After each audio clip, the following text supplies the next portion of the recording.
రామ్ నారాయణ రామ్.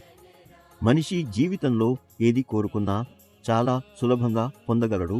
మీరు మీ చుట్టూ ఎన్నిసార్లు చూసుంటారు. చాలా మంది ఎన్నో సమస్యలతో బాధపడుతూ ఉంటారు. కొందరు తమ ఉద్యోగం గురించి, కొందరు చదువుల గురించి, మరికొందరు జీవితంలో పురోగతి లేకపోవడం వల్ల కంగారు పడుతుంటారు. కానీ మన మనస్సులో ఉన్న వివేకం మరియు చైతన్యాన్ని వినగలిగితే నిజమైన జ్ఞానాన్ని పొందగలుగుతాం. నిజమైన జ్ఞానం మనకు వచ్చినప్పుడు విజయం పొందే సరైన మార్గం మనకు కనిపించనందుకుంటుంది. ఆ మార్గంలో నడుస్తూ మనం కోరుకున్న ప్రతిదీ పొందగలుగుతాం. ఇది చెబితే తప్పు కాదు. సమాజంలో కొంతమంది ఇప్పటికీ విభజించి పరిపాలించు అనే రాజకీయాన్ని ఆడుతూ మాపై ఆధిపత్యం చెలాయిస్తున్నారు. మరి మనము వారిని పరిపాలించనిస్తూనే ఉన్నాం. ఎందుకంటే మనం లోపల నుంచి బలహీనులమైపోయాం. ఈ రోజుల్లో మతం పేరుతో ప్రజలను మభ్యపెడుతున్నారు.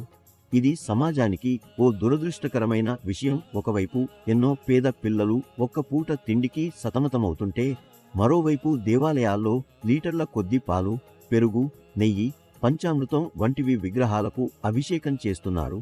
ఇదేనా నిజమైన మతం? మనమందరం 5 భౌతిక మూలకాలు కలిగి ఉన్నాము.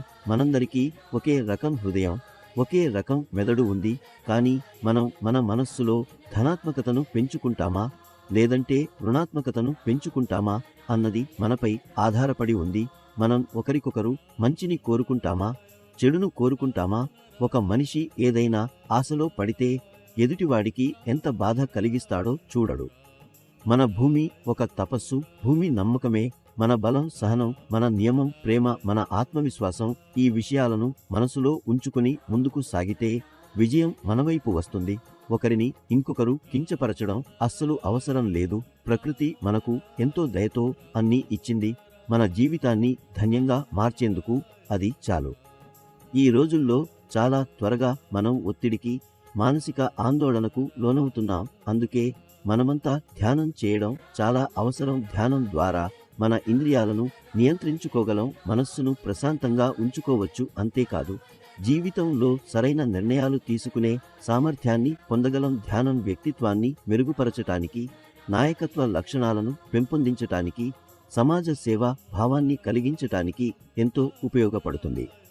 ఈ ప్రపంచంలో సుమారు 800 కోట్ల జనాభా ఉంది. కానీ చాలా మంది మానవ నిర్మిత మతాలను అనుసరించి తప్పుదారిలో వెళ్తున్నారు.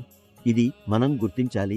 ఈ మతాలను ఆధారంగా చేసుకుని ప్రజలను మభ్యపెడుతూ మోసం చేస్తున్న వారిని సమాజం ముందు నిలిపివేయాలి. వారి మోసాన్ని బయటపెట్టాలి. ఈ పని ఒక్కరితో సాధ్యం కాదు. అందరం కలిసి ఈ కృషిని చేయాలి. సమాజాన్ని చైతన్యవంతం చేయాలి.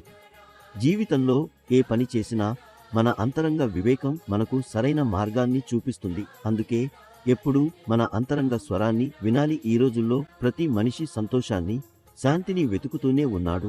దాన్ని పొందేందుకు మనం అటు ఇటు తిరుగుతూనే ఉన్నాం. కానీ ఆ ఆనందం, ఆ శాంతి మనలోనే ఉంది. మనం రామ్ నారాయణ రామ్ అనే నామస్మరణ ద్వారా మన మనస్సుతో అనుసంధానం సాధిస్తే జీవితంలో ఆనందాన్ని, శాంతిని సులభంగా పొందగలుగుతాం.